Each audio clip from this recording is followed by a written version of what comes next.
Hello, class. Are we morally obligated to abide by every law, even if it's unjust and infringes on our rights as Americans? In a Los Angeles Times report, this man, Alan Kimball Fahey, had built this house on his property with his family.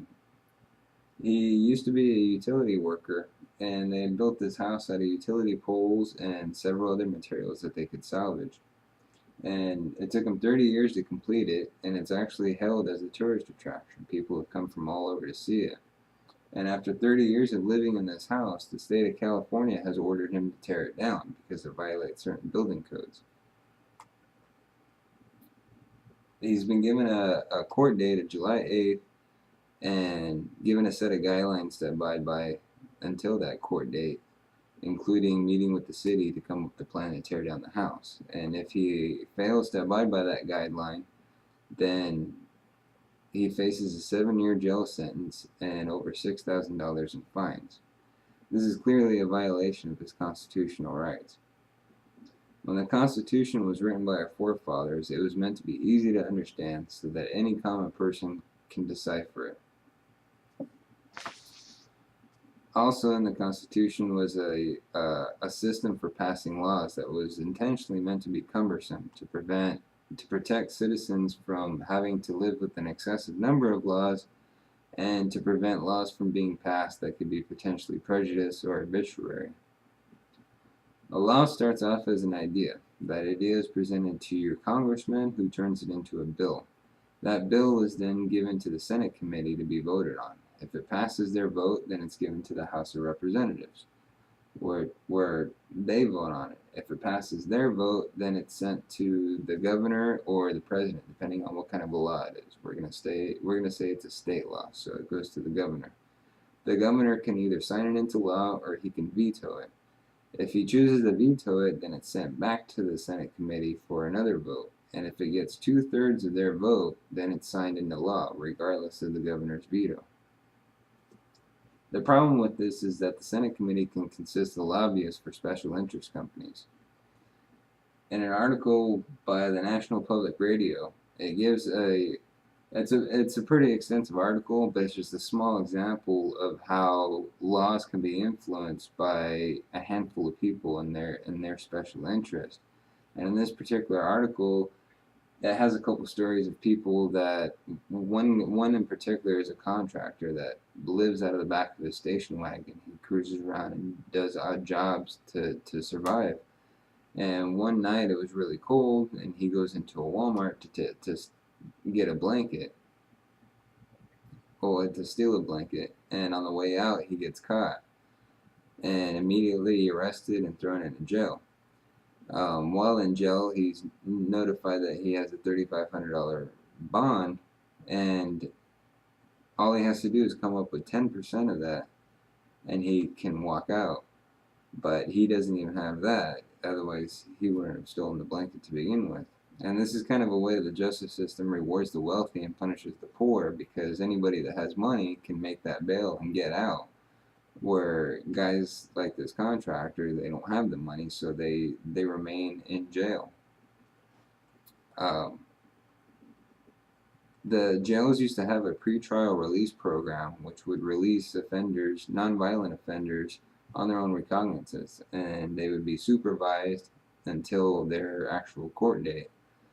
Well, and where this article is based out of Lubbock County, Texas, and according to this article, in that area, bail bondsmen are actually donating to political figures that are elected into the Senate committee to ensure that programs like the pretrial release program are locked down, because it would cut into their business. This is an example of how laws and programs can be manipulated and unjust to favor a handful of people or a special interest group. Over 2/3 of the people in jail are nonviolent offenders, and they sit in jail simply because they don't have the money. Many people don't have an interest in this type of thing because it doesn't affect them directly, and I was kind of like that. I really didn't pay attention to it because it didn't affect me, and then one day it did. My daughter suffers from several types of allergies. She takes 3 different medications, and then she also has an iron deficiency, which leaves her susceptible to illnesses. And she gets sick a lot. She gets sick very often. She's missed quite a few days of school. And after a child misses so many days of school, the parents are required to go to court. And even though I had all the paperwork documenting my daughter's illness and all the doctor's excuses, the charges were dropped immediately, but I still had to pay a court fee of over $150. And I paid it, but I got me thinking, how many people are they doing this to? And it can't be right, it can't be fair. So this is clearly a violation of my constitutional rights. My child isn't failing in school. In fact, she's excelling. She's in the top of her class, regardless of how many days of school she missed. She's never fallen behind. It's just an attendance issue, and so that got me interested in laws that are being passed, and got me a little more interested in seeing what I can do to help and prevent unjust laws from being passed in the interest of a handful of people. I still have no idea where the money I spent went. I haven't had time to really look into it and research it. It's something I really want to look into.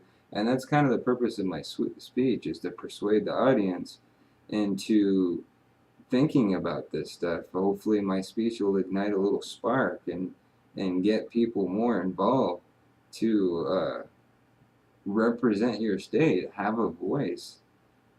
It doesn't affect you directly now, but one day it will. You need to see.